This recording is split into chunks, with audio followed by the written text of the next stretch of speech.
It's a really fun episode. Dives deep into Bruce's subconscious. There's some crazy stuff going on in there. You guys will see what I mean.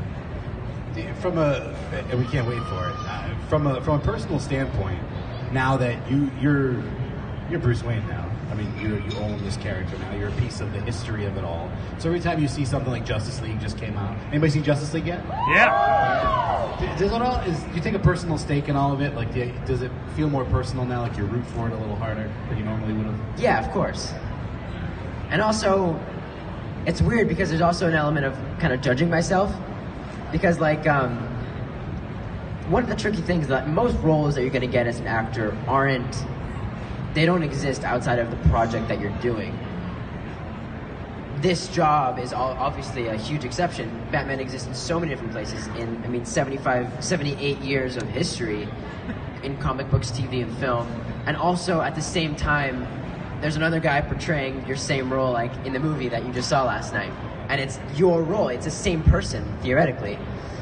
And so it was weird. Like when I saw Batman vs Superman, we already been 2 seasons deep into the show, and I was like, wow, okay, and I saw like some of the things that just like little things that Ben Affleck did. I was like, okay, that's an interesting take on the character, and just like constantly adding new kind of inspirations. But also, like you said, now Gotham is also part of that history and also part of that inspiration. And so, like one of the things that Sean always loves to bring up, which is it's so cool.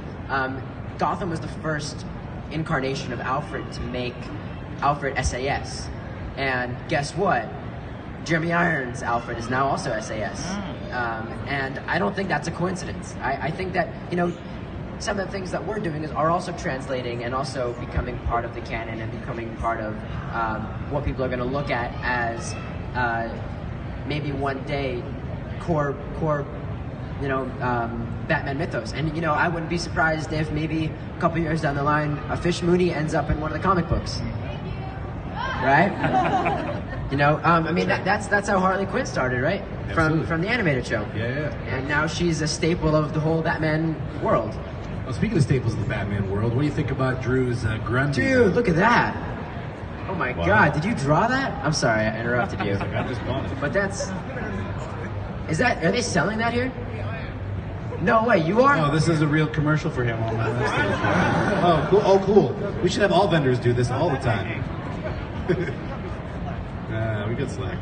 I got Batman on my stage. You got all the slack you need. That's very cool. I will talk to you after this. That is super awesome. Appreciate it. All right, sorry. Yeah, so Grundy. Grundy, yeah. What do you think about everybody? Make sure you go see him. It's the last time you might see him. Just kidding. What do you think about? I'm just playing. What do you think about Drew's Grundy? I love it. I love the stuff between him and Enigma in that episode when he first appears. I thought it was so funny. That was great. I thought that like the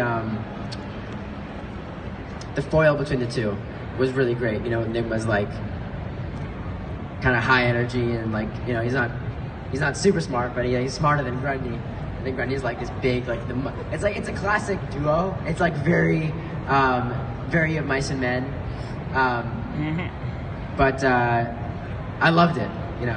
So I want to ask you the regular questions I ask you, but